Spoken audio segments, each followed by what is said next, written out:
Assalamualaikum warahmatullahi wabarakatuh. Alhamdulillahirabbil alamin wa bihi nasta'inu ala umuri dunya waddin. Wassalatu wassalamu ala asyrafil anbiya'i wal mursalin sayyidina wa maulana Muhammadin wa ala alihi wa sahbihi ajma'in. Rabbi shrah li sadri wa yassir li amri wa hlul 'uqdatam min lisani yafqahu qawli. Qalu subhanaka la 'ilma lana illa ma 'allamtana innaka antal 'alimul hakim. Jemaah rahmati Allah Subhanahu wa taala, pertama kita mari bersama-sama syukuri nikmat Allah Subhanahu wa taala. Nikmat yang begitu banyak diberikan kepada kita semua, salah satunya yaitu nikmat ibadah dengan melaksanakan sholat subuh berjamaah. Mudah-mudahan semua amal ibadah yang kita laksanakan senantiasa diterima oleh Allah Subhanahu wa taala. Salawat serta salam mudah-mudahan tetap tercurahkan kepada junjungan kita Nabi besar Muhammad sallallahu alaihi wasallam, kepada para keluarganya, para sahabatnya, seluruh umatnya.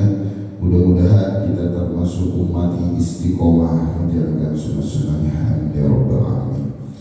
Jemaah dari Allah Subhanahu wa taala, alhamdulillah kita sampai di maqalah yang ke-8, masih di dalam maqalah yang ke-8 ya, bab 3 halaman ke-10. Bismillahirrahmanirrahim. Ila hadratin Nabi Mustafa Muhammadin sallallahu alaihi wasallam wa alihi wasallam. Subhanallah syu'li lailahumul Fatiha. A'udzu billahi minasyaitonir rajim. Bismillahirrahmanirrahim. Alhamdulillahi rabbil alamin.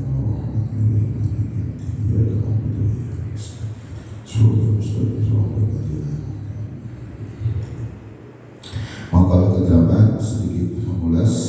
Wal maqalatu tsaminatu, nasihat yang ke-8, an Abi Hurairah radhiyallahu anhu, dari Abi Hurairah radhiyallahu anhu, annahu qala, sesungguhnya beliau berkata, qala Nabi sallallahu alaihi wasallam, Nabi bersabda sallallahu alaihi wasallam, thalathun munjiyatun, 3 yang menyelamatkan, yaitu fakhasyatullahi ta'ala fi sirri wal alaniyah, yaitu takut kepada Allah di kala sepi sendiri atau di halayak ramai, di depan umum. Yang kedua, wal qasdu fil faqri wal ghina, yaitu sederhana, hidup sederhana di tengah-tengah atau tidak berlebihan dalam kondisi fakir wal ghina, dan kondisi lagi kaya.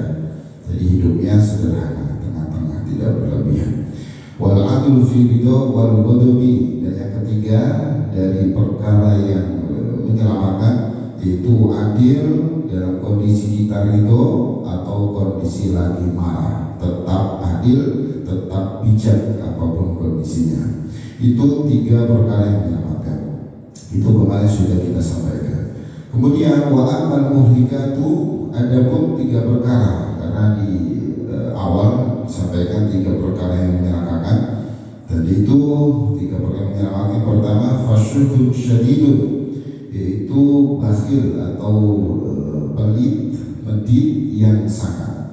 Bukhlun syadidun, yakni kalau bahasa kita pelit gitu ya, medit, syadidun yang sangat. Itu yang kedua. Sekarang kita masuk ke salah satu dari 3 perkara yang menyelakakan, yang nomor 2. Wa hawa muttaba'un, yaitu mengikuti hawa nafsu atau hawa nafsu yang diikuti. Bi ayat seba'a ma ya'muru bi hawahu, dengan mengikuti apa yang diperintahkan oleh hawa nafsunya. Nah, jadi 2 hal yang kemudian menjadi sesuatu yang mencelakakan selain pelit atau medit ya, dengan yang sangat. Yang kedua adalah mengikuti hawa nafsu.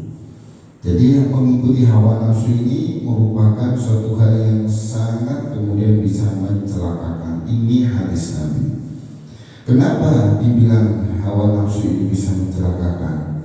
Ya karena kita bicara hawa nafsu, itu semua dan kebanyakan daripada hawa nafsu itu selalu mengajak kepada keburukan. Ya, inna nafsa la ammaratun bisu. Sesungguhnya nafsu itu lebih condong kepada keburukan. Nah, sebelum kita bicara lebih jauh, berbicara tentang hawa nafsu, kita semua alam dunia ini diciptakan oleh Allah. Begitu luar biasa kuasa Allah. Allah menciptakan makhluknya, ada kalanya dilengkapi dengan akal dan hawa nafsu, ada kalanya pula tidak dilengkapi dengan akal dan hawa nafsu, ada juga yang hanya dikasih hawa nafsu saja, akal tidak. Ada juga yang hanya dikasih akal saja, hawa nafsu tidak. Nah, ya. Jadi kalau makhluknya Allah yang hanya diberi hawa nafsu, tidak kemudian diberi akal, itulah namanya binatang atau hewan. Kemudian makhluk Allah yang juga dikasih akal dan juga hawa nafsu, itulah namanya manusia. Makhluk Allah yang hanya dikasih akal, tidak diberi hawa nafsu, itulah namanya malaikat. Ada juga makhluk Allah yang tidak dikasih akal, tidak dikasih hawa nafsu, itulah namanya benda mati. Nah, dari sekian makhluk Allah yang Allah ciptakan, Allah lengkapi dengan dua hal yang luar biasa, yaitu akal dan hawa nafsu. Satu-satunya hanyalah manusia. Kita ini. Jadi kita ini termasuk makhluk Allah yang spesial. Karena dengan Allah beri akal kita sehingga akan menimbulkan atau memunculkan energi positif untuk kita bisa membedakan mana yang benar dan mana yang buruk. Mana yang benar, mana yang buruk. Itu karena ada akal. Coba bayangkan seandainya akal kemudian tidak ada, yang ada hanyalah nafsu. Yang terjadi adalah sebagaimana yang kita ketahui ya anak-anak ya, binatang bagaimana perlakuan dia berbuat ini berbuat itu ya seenak dia. Wajar dong seekor kucing kemudian makan apa yang kita mau makan, diam-diam kemudian dia makan, nggak beradab, nggak beretika, ya dia nggak beradab. Wajar seekor kucing misalnya menggauли lawan jenisnya di depan umum, di depan anak-anak, di mana-mana, ya memang tak berakal. Wajar untuk seekor sapi misalnya, dia hanya kerjaannya makan, minum, tidur, berdiri, BAB, BAK, itu wajar karena dia tak berakal.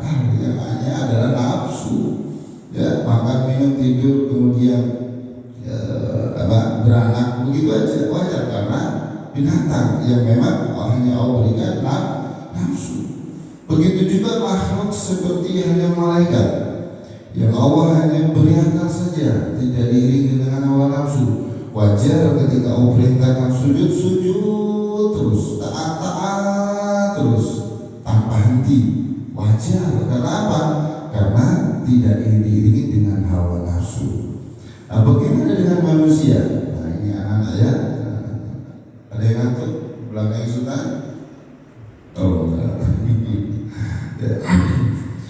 Nah ini khususnya anak-anak santri ini ya, menambah ilmu wawasan selain ilmu Al-Quran, hafalan Al-Quran, penting untuk menambah wawasan dengan ilmu apa yang ditulis diterangkan dalam satu kitab ini ya.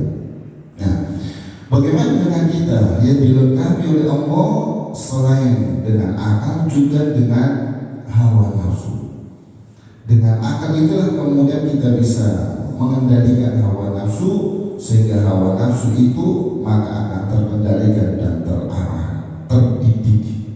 Manakala hawa nafsu yang Allah berikan kepada kita ini terdidik, ya, terarahkan, maka jadilah kita sebagai manusia bahkan makhluk yang mulia di sisi Allah.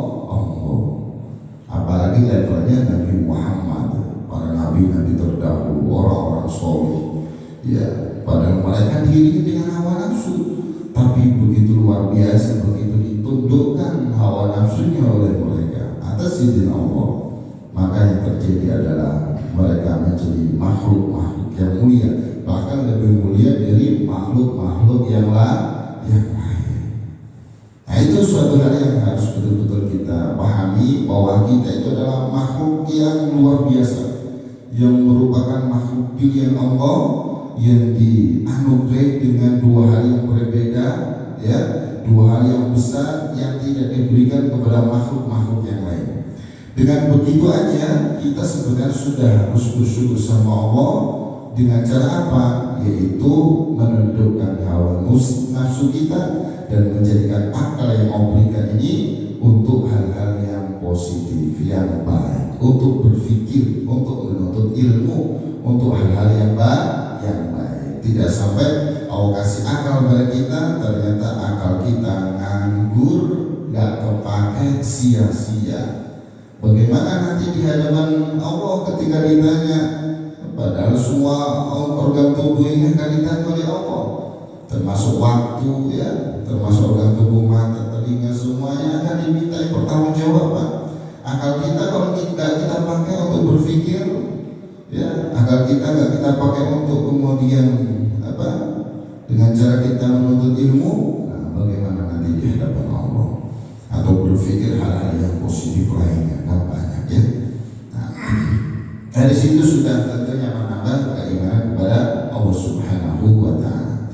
Dengan kita mengetahui status kita sebagai makhluk yang luar biasa, maka kita betul-betul harus tahu bahwa hawa nafsu itu merupakan satu hal yang sangat-sangat membahayakan apabila tidak kita kemudian kendalikan. Sampai dalam kitab ini di belakang itu, ya, hawa nafsu itu sesungguhnya syahwat, hawa nafsu, ya. Seorang raja pun tusirul muluka abidan. Kalau nggak bisa mengendalikan hawa nafsu itu, seorang raja pun akan menjadi budak. Tapi kemudian dengan kesabaran, salah satunya sabar mengendalikan hawa nafsu, tusirul abida mulukan, menjadikan seorang budak sebagai raja. Begitu luar biasa ketika kita bisa mengendalikan hawa nafsu, status sebagai budak pun bisa menjadi raja. Bagaimana kalau status kita sudah menjadi orang yang istimewa, seorang yang merdeka, walaupun sekarang sudah tidak ada, ya, istilah budak, gitu, ya. Tapi ini menggambarkan bahwa begitu hinanya, begitu bawahnya seorang yang berstatus budak, itu pun bisa menjadi raja. Tusirul abidah mulukan, karena kesabarannya. Sabar diantaranya mengendalikan hawa nafsu. Namun apabila kita tidak bisa mengendalikan hawa nafsu, ya, selalu hidupnya menuruti apa yang diinginkannya oleh nafsunya, ya, maka yang terjadi adalah status kita sebagai raja, ya, tusirul muluka, yang pada akhirnya akan menjadi seorang budak. Tusirul muluka abidan. Nah, dan kitab ini juga sebelumnya disampaikan sebagai contoh. Apakah kau tidak mengetahui kisah daripada Nabi Yusuf? Nabi Yusuf awal mulanya sebagai seorang budak, ya, karena setelah dibuang ke dalam sumur oleh saudara-saudaranya, diangkut, dan kemudian singkat cerita berjalan beliau menjadi budak, dan kemudian karena kesabaran dia diuji dengan ujian Siti Zulaikha dan seterusnya. Tapi karena kesabaran dia, hawa nafsunya terus kemudian dididik, dikendalikan, hanya terus takut kepada Allah, sehingga pada akhirnya menjadi raja. Bagaimana seorang istri raja Tikfir, yaitu namanya Siti Zulaikha, seorang ratu pada zamannya, namun tidak bisa mengendalikan hawa nafsunya. Apa yang terjadi? Menjadi budak nafsu, sehingga mau memperkosa Nabi Yusuf. Loh, coba itu, ya, sehingga kemudian gemparlah pada masyarakat pada zamannya. Kata Siti Zulaikha, iya, ibu-ibu semua tidak tahu kegantengannya Yusuf, ketampanan Yusuf. Coba kalau tahu, pasti tergiur juga, itu. Sehingga diundang kan istri dari para pejabat-pejabat, istri para ibu-ibu perusahaan diundang di satu tempat, kemudian dimintalah Nabi Yusuf keluar. Ternyata betul terhipnotis semuanya karena ketampanan Nabi Yusuf, sehingga disediakan saat itu buah sekaligus juga pisaunya. Dengan kondisi mengupas pisau barengan dengan melihat ketampanan kegantengan Nabi Yusuf, ternyata tak terasa ya, sampai tangan-tangan jari-jarinya pun juga ikut terkupas, terputus. Kokotona dia bunda dan begitu. Ternyata luar biasa, ini mah bukan manusia, ini ternyata malaikat, kan begitu ya ceritanya. Pada artinya kita bisa menjadi suatu pelajaran bahwa status kita seperti apapun, kalau kita betul-betul bisa menundukkan hawa nafsu, kita akan menjadi orang mulia yang pasti di hadapan Allah Subhanahu wa Ta'ala. Sebaliknya, status apapun kita, seorang pejabat sekalipun, seorang yang masyhur, seorang yang spesial di hadapan Allah maupun di hadapan manusia, kalaupun dia tidak bisa mengendalikan hawa nafsunya, ya, maka yang terjadi adalah dia akan menjadi bagaikan seorang budak, ya, yang kemudian turun ujung-ujungnya mungkin akhirnya di penjara, kena KPK, gitu ya, kalau pejabat ya, dan lain-lain sebagainya. Yang mungkin kalau di kalangan santri akhirnya nggak hafal-hafal karena nuruti hawa nafsu, malas ngafal, ujung-ujungnya nggak hafal gitu. Tapi kalau kemudian kita kendalikan nafsu yang kemudian mengajak kita malas menghafal, murojaah, kita kendalikan, maka yang terjadi adalah kita akan beralih nafsu yang kemudian mengajak kepada keburukan, maka akhirnya mengajak kepada kebaikan. Akhirnya kembali semangat dalam menghafal Al-Quran. Nah, bicara tentang nafsu, harapan kita yang ada dalam diri kita itu nafsunya adalah nafsu mutmainnah, gitu ya, anak-anaknya secara khusus ya, dan semuanya yang menyaksikan, yang melihat, yang mendengarkan. Nafsu mutmainnah, nafsu yang selalu mengajak kepada kebaikan. Pokoknya yang diinginkan itu selalu baik terus. Dimanapun dia berada, kondisi bagaimanapun, yang penting saya bisa melakukan kebaikan. Motivasi dia melakukan kebaikan itu sangat besar. Itulah dorongan dari diri dia untuk selalu berbuat kebaikan. Motivasinya itu bagaimana, pokoknya dan seterusnya, yang penting saya berbuat baik, selesai. Begitu aja. Tidak peduli apa kata orang, tidak peduli apa kata dia, apa kata itu, apa kata, yang penting saya berbuat baik, selesai. Ya, itu nafsul mutmainnah. Hanya fokus kepada Allah, hanya fokus kepada tujuan, tidak melihat kanan kiri. Nah, begitu juga anak santri khususnya. Dalam menghafal Al-Quran pun juga harus fokus, dalam menuntut ilmu juga harus fokus, tidak boleh lihat kanan kiri. Kelihatannya malas, nggak boleh ikut malas. Melihat temannya kurang semangat, nggak boleh ikut-ikutan. Nah ini juga sebagian daripada kita belajar, ya, dimana ketika kita mendidik seorang anak, ya, dimana ada seorang anak yang terus-menerus ibadah di masjid, terus kemudian akhirnya karena sering dia dengar omongan dari orang lain, omongan dari orang lain, akhirnya dia memutuskan, saya nggak mau ke masjid lagi, saya nggak mau sholat jamaah di masjid lagi. Bilang ke ibunya, ibu, saya mulai sekarang nggak lagi sholat di masjid. Tuh kenapa nak? Ya karena banyak orang yang ngomongin aku sok soleh, sok alim, macam-macam bu, gitu. Sehingga ya sudahlah, saya putuskan nggak mau lagi sholat di masjid. Oh kalau begitu ya boleh, silakan kamu sholat di rumah aja, nggak apa-apa, kamu nggak usah ke masjid. Tapi saya minta sholatan di masjid sekali aja dulu, ya, dengan membawa gelas isi penuh air dengan syarat jangan sampai tumpah air ini. Kalau air ini sampai tumpah, kamu bawa sampai kemudian ke masjid, muter sekali dua kali, kalau sampai tumpah gagal, kamu harus sholat di masjid terus. Wah begitu. Tapi kalau nggak tumpah, kamu berhasil. Kamu boleh nggak sholat di masjid.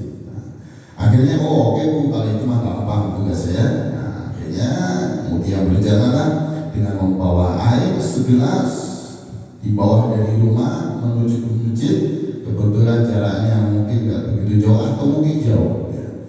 Bawa, terus kemudian dia fokuskan bagaimana caranya biar airnya dalam gelas ini tidak sampai tumpah. Dia lihat terus. Dia nggak memperhatikan jalannya, nggak perhatikan apa yang di sekelilingnya. Dia hanya fokus ke gelas yang berisi air, bagaimana caranya biar nggak tumpah. Kalau sampai tumpah maka akan gagal sampai dalam masjid. Sampai nggak lihat lubang apa, pokoknya hanya fokus ke sini. Nah sampai kemudian dalam masjid dia keliling, terus fokus dia, nggak merhatikan di situ ada siapa, ada orang yang dihati, ada apa, dia hanya fokus ke itu. Terus kemudian berhasil dia pulang juga pelan-pelan, nggak lihat ada motor, ada mobil, pokoknya dia fokus di pinggir jalan, fokus jalan aja nyampe ke rumah dia semua. Buat aku berhasil. Tahu nggak sampai tumpah, walaupun setetes pun nggak tumpahnya ya begitu. Wah hebat kamu nah nih sini duduk. Kamu tadi dapat tugas dari ibu untuk ke masjid dengan membawa air ini, sehingga kamu berusaha tidak sampai tumpah dan kamu berhasil itu. Nah ketika air ini kemudian tidak bisa tumpah karena memang ada usaha kau menjaganya. Dalam kondisi itu pandangan kamu, kefokusan kamu, saya lihat pasti kamu fokus kepada air, kepada gelas yang berisi air agar tidak sampai tumpah. Dan kamu pandangannya nggak mungkin juga akan melihat kanan kiri ke atas bawah. Kamu pasti akan fokus ke gelas itu. Ya memang betul Bu. Nah kalau saya nggak fokus itu akan tumpah. Sedikit nolak pun akan tumpah. Maka saya fokus begitu. Maka saya sampaikan ke tujuan akhirnya ke rumah. Itulah filosofi dari ibadah kamu. Nah, kamu ibadah itu harus fokus yang tertuju hanyalah Allah. Jangan melihat kanan kiri, jangan melihat apa kata orang, jangan melihat apa kata dia. Yang kamu lihat apa kata Allah, apa yang jadi tujuan kamu. Selesai. Yang penting tujuannya adalah Allah. Tidak peduli apa yang ada di kanan kiri sampai bawah, tidak peduli, maka engkau akan berhasil apa yang kau tuju, yaitu Allah Subhanahu wa Ta'ala. Oh begitu ya Bu. Kalau begitu ya sudah, berarti saya tak perlu lagi dengerin apa kata orang. Berarti saya tak perlu lagi apa yang menjadi penghalang buat saya untuk ke masjid. Iya, ya sudah kalau gitu saya akan tetap terus sholat di masjid sampai kapanpun. Luar biasa. Ini belajar untuk anak-anak. Kalau hafal Quran nggak boleh lihat kanan kiri. Kalau urusan apapun itu fokus ke tujuan. Tidak boleh terlena, tergoda dan lain-lain kepada hal-hal yang menjadi penghalang buat kita. Nah itu salah satunya ya. Maka pentingnya nafsul mutmainnah ini yang terus untuk menjadikan kita termotivasi untuk melakukan kebaikan, itu ya kita harapkan. Sehingga dengan kita termotivasi dengan terus melakukan kebaikan karena nafsu kita sudah terdidik, maka panggilan Allah sangat indah buat kita yang sudah nafsu terdidik, nafsu terarahkan, terkendalikan. Maka panggilan Allah coba, ya ayyatuhan nafsul mutmainnah irji'i ila rabbiki radiyatan mardiyah fadkhuli fi ibadi wadkhuli jannati. Wahai jiwa-jiwa yang tenang, Masya Allah ya, kembalilah kepada Tuhanmu dengan ridho dan diridhoi. Masuklah kepada golongan hambaku dan masuk kepada atau ke dalam surga. Fadkhuli fi ibadi wadkhuli jannati. Luar biasa. Nah, ada juga nafsu lawamah. Selain nafsu mutmainnah, nafsu lawamah, nafsu yang kadang mengajak kebaikan, kadang juga mengajak keburukan, selalu menyalahkan diri sendiri terus gitu ya, selalu ragu-ragu. Wala uqsimu bin nafsil lawamah, dalam surat Al-Qiyamah ya, ayat 2 ya. la uqsimu biyaumil qiyamah wa la uqsimu bin nafsil lawwamah. Ya, dan aku bersumpah demi nafsul lawwamah, wa la uqsimu bin nafsil lawwamah. Nah, itu kata Allah. Nah, terus kemudian ada nafsul amarah. Nah, ini yang harus betul-betul kita hindari ya. Karena apa? Nafsul amarah itu sudah jelas, sudah pasti akan mengajak kepada keburukan, gitu ya. Wa ma ubali nafsi innan nafsa la ammaratun bisu illa ma rahima rabbi inna rabbi ghafurur rahim, gitu ya. Dalam surat Yusuf ya. Wa ma ubali nafsi, aku tidak merasa bebas dari kesalahan. Ya, inna nafsa la'amaratun bisu.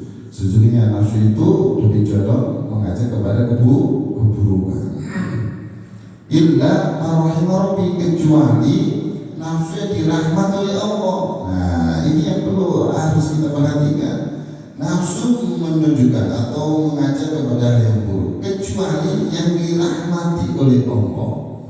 Berarti kita bisa memiliki nafsu mutmainnah, nafsu yang baik dan baik karena mendapatkan rahmat dari Allah. Maka yang penting harus kita perhatikan bagaimana caranya biar nafsu ini betul-betul mendapatkan rahmat dari Allah, sehingga nafsu yang ada dalam diri kita selalu mengajak kepada kebaikan, bukan yang ada hanya keburukan terus. Motivasi dia pokoknya terus pengen buruk terus. Kenapa ya aku kok pengen buruk terus, kok pengen maksiat terus, pengen dosa terus? Kenapa ya itu? Kok sangat ringan sekali berbuat dosa, berbuat dosa kepada diri sendiri, berbuat dosa kepada orang lain, berbuat dosa juga kepada makhluk Allah, dosa kepada Allah. Hablu minallah, hablu minan nas, hubungan kita dengan Allah, dengan manusia. Kok motivasi berbuat dosa terus, ada apa gitu ya? Maka dengan begitu kita harus betul-betul minta kepada Allah agar nafsu yang diberikan kepada kita itu betul-betul menjadi nafsu yang dirahmati oleh Allah. Nah, itu luar biasa.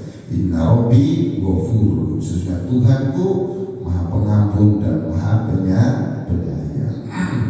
Nah, dengan kita mengetahui ada nafsul mutmainnah, nafsul lawwamah, dan nafsul amarah, maka pentingnya kita betul-betul bisa mengendalikan hawa nafsu. Kalau nggak bisa kita kendalikan, yang ada yaitu menjadikan kita sebagai orang yang celaka. Ya, kita sudah mulai mengerucut ke pembahasan bahwa ada 3 perkara yang mencelakakan. Ini kata Nabi, bukan lagi kata ulama, bukan lagi kata orang dia, tapi ini kata Nabi, artinya sabda Nabi, hadis Nabi.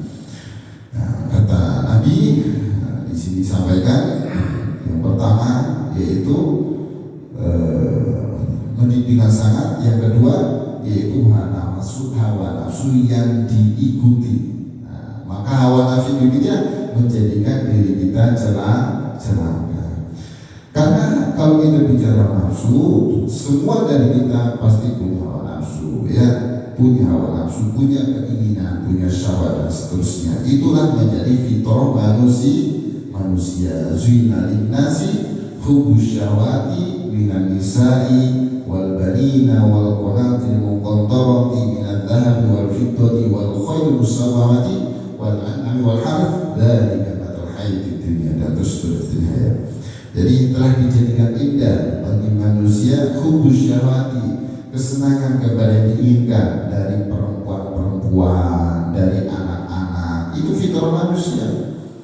Bagi wal qanatil muqantarati, harta benda yang banyak. Kita termasuk harta benda yang banyak, ada emas, perak, terus kendaraan yang bagus ya. Terus kemudian sawah ladang, bahkan ternak, harta semuanya itulah fitrah manusia untuk kita inginkan, dan memang dipersilahkan sama Allah, silakan, nggak apa-apa, boleh ya, bila perlu memang diharuskan untuk hal yang kemudian bisa bermanfaat kan begitu. Semakin banyak apa yang Allah berikan, maka harapannya semakin banyak pula manfaat yang didapatkan. Tapi ingat, ketika mendapatkan itu dengan cara yang baik, maka dengan cara yang baik inilah termasuk bukti bahwa kita telah mengendalikan hawa nafsu kita. Hawa nafsu ingin kepada perempuan misalnya, maka bagaimana caranya untuk bisa menjalankan sesuai fitrah kita, punya keinginan kepada perempuan, maka di situ ada yang namanya syariatnya jalur pernikahan. Bagaimana kemudian kita ingin punya anak, silakan, yaitu dengan menikah. Bagaimana kita punya harta yang banyak, silakan, dengan berusaha, berikhtiar dan seterusnya, itu dipersilakan. Tapi kalau nggak bisa dikendalikan, apa aja yang diinginkan harus ada, selalu ada, tanpa memperhatikan apakah ini kemudian dengan cara yang baik atau yang buruk, dengan halal yang haram, dengan cara yang dimurkai oleh Allah, tidak melihat itu. Yang penting dia dapat, dia kemudian menghasilkan.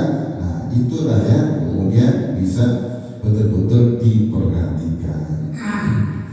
Kalau memang kejadiannya kita mudah untuk mengikuti hawa nafsu, maka bagaimana kata Allah, afawaita man ittakhadha ilaha wahu wa adallahu an ilmi wa khatama ala sam'ihi wa qalbihi wa ja'ala al-basari syawa fama yahdi min ba'dillah afala tadhakkarun.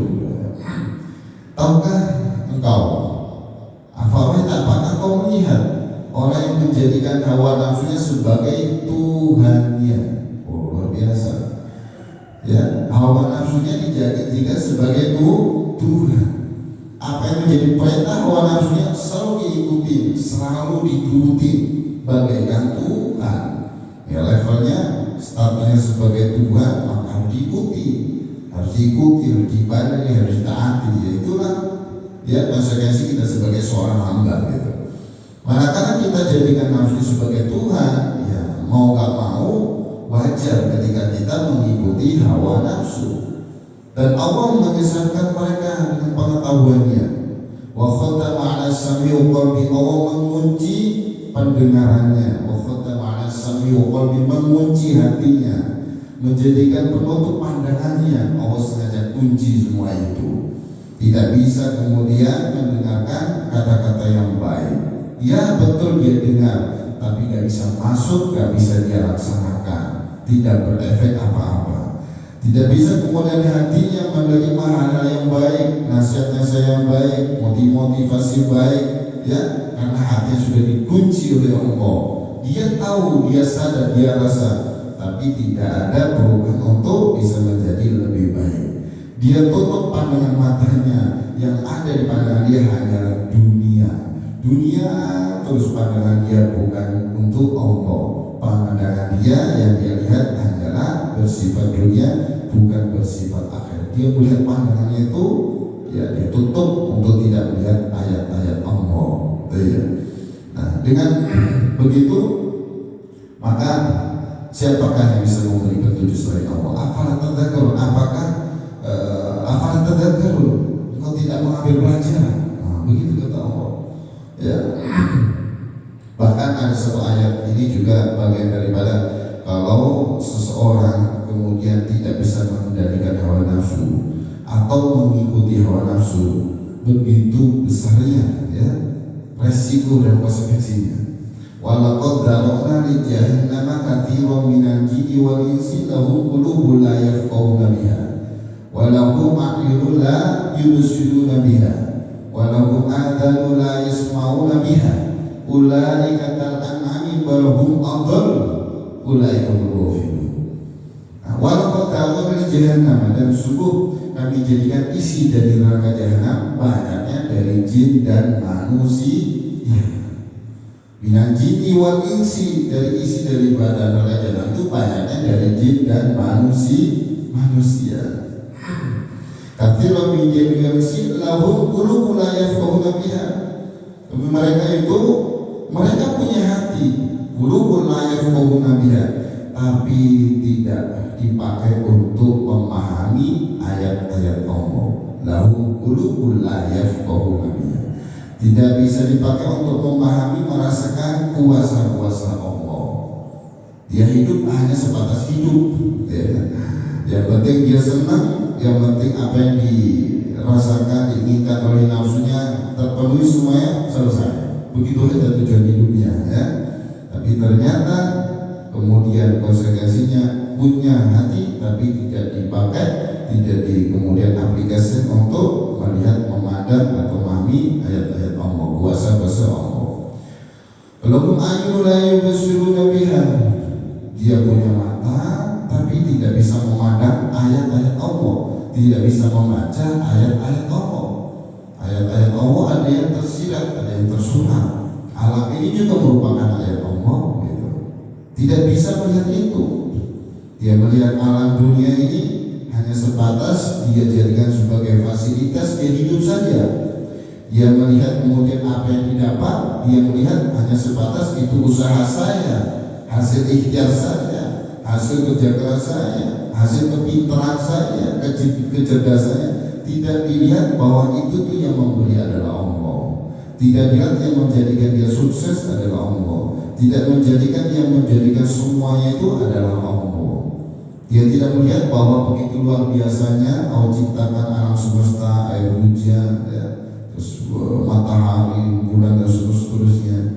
Dia tidak jadikan semua itu pandangan untuk melihat kuasa Allah. Ya, walaupun antanu la yasmauna biha. Dia punya telinga, ya, anak santri ya khususnya, ya, termasuk saya sendiri juga, kita sama-sama introspeksi, sharing, ya, sama-sama belajar. Walaupun antanu la yasmauna biha, kita punya telinga tapi tidak kemudian kita pakai untuk mendengarkan kuasa-kuasa Allah, ayat-ayat Allah.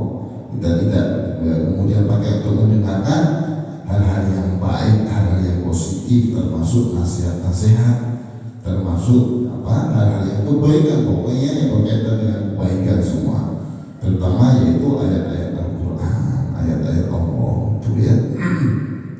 Nah, kalau sudah begitu, punya hati gak dipakai untuk memahami kuasa Allah, ayat-ayat Allah, punya mata gak kemudian dipakai untuk memandang ayat-ayat Allah, kuasa-kuasa Allah. Begitu juga kali itu, ulaika kal an'ami bal hum adall. Mereka yang seperti itu seperti binatang ternak, bal hum adall, bahkan mereka lebih sesat. Sampai Allah menggambarkan seperti itu, sampai menyamakan kita seperti kayak binatang ternak. Kenapa? Ya harusnya kalau punya hati dipakailah hati yang baik gitu. Apalagi hati itu menjadi komandan dari seluruh anggota tubuh gitu. Pusatnya ada di hati. Inna jasada wudu idza sholahat sholat jasadu kulluhu wa idza fasadat fasada jasadu kulluhu ala wahyal qalbu, gitu ya. Sesungguhnya dalam jasad itu ada segumpal daging, ya. Jika dia baik pula seluruh anggota tubuhnya. Sehingga jika dia rusak pula seluruh anggota tubuhnya. Ingatlah, dia adalah hati. Jadi anak-anak ya, mulai terus bisa belajar bagaimana mengolah hati yang baik. Dengan hati yang baik, maka perjalanan tangan akan menjadi baik. Perjalanan kaki melangkah kepada mana akan menjadi baik. Perjalanan mata, mulut, telinga semuanya akan menjadi baik. Kenapa? Hatinya baik. Yang menjadi komandan, ya, yang menjadi presiden lah ibaratnya daripada orang itu adalah hati kita. Begitu kata Rasulullah. Nah, dengan begitu, ketika kita punya mata, kita punya telinga, semua harus dididik, dilatih untuk melakukan hal-hal yang positif. Kalau seperti itu, bukan lagi disamakan seperti binatang ternak, tidak, tapi sudah walaqad karramna bani Adam. Wah, kalau sudah begitu, maka seluruh anak Adam aja dimuliakan oleh Allah. Apalagi yang betul-betul taat kepada Allah dengan menggunakan mata, telinga, hati, semuanya itu dalam ketaatan kepada Allah Subhanahu wa Ta'ala, ya. Nah, dengan begitu maka satu yang namanya hawa nafsu ini bagaimana sekiranya bisa tertundukkan untuk bisa luluh dan bisa mengikuti apa yang dibawa Nabi. Itu yang paling penting. Makanya di hadis arba'in yang nomor 41 ya, anak-anak ya, kalau sudah menghafal hadis arba'in nanti akan sampai di nomor 41. La yu'minu ahadukum hatta yakuna hawahu tab'an lima jitu bi. Tidak beriman salah seorang di antara kalian hatta yakuna hawahu tab'an lima jitu bi, sampai hawa nafsunya mengikuti apa yang aku bawa. Sangat jelas sekali hadisnya. Iya. Ayo sudah hafal itu? Belum ya? Iqbal? Belum, 41 yang masih jauh ya. Jadi tidak beriman salah seorang di antara kalian sampai hawa nafsunya mengikuti apa yang aku bawa. Tuh, luar biasa. Jadi kalau kita bisa dikatakan sebagai seorang yang sempurna imannya, maka sudah semestinya hawa nafsunya ini mengikuti apa yang dibawa oleh Nabi gitu. Ya. Nah, bagaimana caranya? Maka perlu adanya kita untuk bisa saling mengingatkan. Kalau kata Utsman bin Affan itu, beliau punya cara yang luar biasa untuk bisa menundukkan hawa nafsu. Sebelum itu ya, karena memang hawa nafsu ini luar biasa. Kalau nggak dididik, kemudian nggak kemudian dikopengi gitu ya, nggak dikendalikan, itu luar biasa, betul-betul bisa menjadikan seseorang itu jauh dari Allah gitu ya. Nah, sahabat Utsman bin Affan itu ketika beliau menjadikan salah satu hal yang kemudian bisa menundukkan hawa nafsu, itu luar biasa. Ketika beliau itu melihat orang meninggal ya, itu ternyata menjadikan beliau itu bisa obat untuk menundukkan hawa nafsu.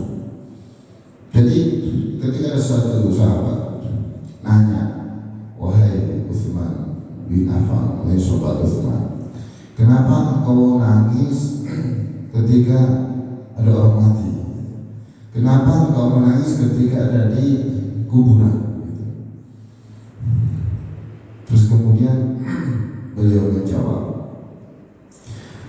setiap saya ingat mati, maka itu aku menangis. Setiap aku melihat orang mati di dalam kubur, ya, aku menangis. Ternyata dengan kita kemudian mengingat kematian, itu secara tidak langsung sedang mengendalikan hawa nafsu kita yang ingin ini, ingin itu, ingin semuanya. Ingat mati, kalau sudah mati semua akan dimintai pertanggungjawaban. Kata beliau, orang di alam kubur seandainya diberi kenikmatan yang luar biasa, selamat ada di sana, maka perjalanan berikutnya pun akan lebih nikmat dan lebih aman begitu.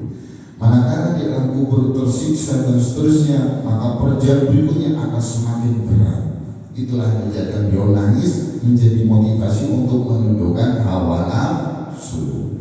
Nah, maka pentingnya di sini kita sama-sama ya, bapak-bapak semuanya dan juga anak-anak dan siapapun, barangkali teman-teman semua yang menyaksikan kajian ini via YouTube ya, mudah-mudahan bermanfaat. Nah, itu bagaimana kita berusaha untuk menjadi orang yang cerdas. Ini yang paling penting. Ya, orang yang cerdas itu yang bagaimana sih? Apa orang cerdas yang jenius secara umumnya? Tapi versi Rasulullah, orang cerdas itu mandana nafsahu wa amila lima ba'dal maut. Itulah yang mendapatkan predikat al-qais. Al-qais itu orang cerdas, yaitu yang menundukkan hawa nafsunya.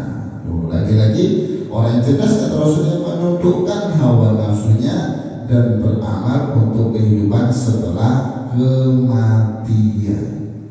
Apalah arti cerdas kalau hanya untuk dunia? Apalah arti cerdas kalau hanya untuk mengikuti hawa nafsu? Apalah artinya cerdas kalau hanya sekedar kita bisa hidup di dunia, padahal dunia hanyalah sementara. tempat bersinggah hanya sejenak, bahasa Nabi itu ya anak-anak ya, mampir ke satu tempat untuk berteduh sejenak dalam perjalanan jauh, kemudian melanjutkan perjalanan lagi, dan tempat untuk kita berteduh hanya sebentar, itulah dunia. Sedangkan perjalanan menuju tujuan yang panjang sekali masanya, khalidina fiha, selama-lama gak ada masa di sana habisnya, itulah akhirat. Manakala ketika hanya tergiur kita ingin hidup di dunia yang senyaman-nyamannya, seenak-enaknya, sesukanya kita, maka bagaimana kondisi kita nanti di perjalanan yang begitu panjang, ya? Maka disitulah pentingnya di dunia ini untuk menundukkan hawa nafsu dan beramal untuk kehidupan setelah kematian, yaitu alam akhir. Nah, itulah orang cerdas. Nah, ini juga kita sama-sama renung bagaimana menjadikan diri ini atas izin Allah untuk menjadi orang cerdas. Artinya setiap amal atau setiap aktivitas yang kita kerjakan, bagaimana sekiranya menjadi aktivitas yang bernilai ibadah. Itu kuncinya.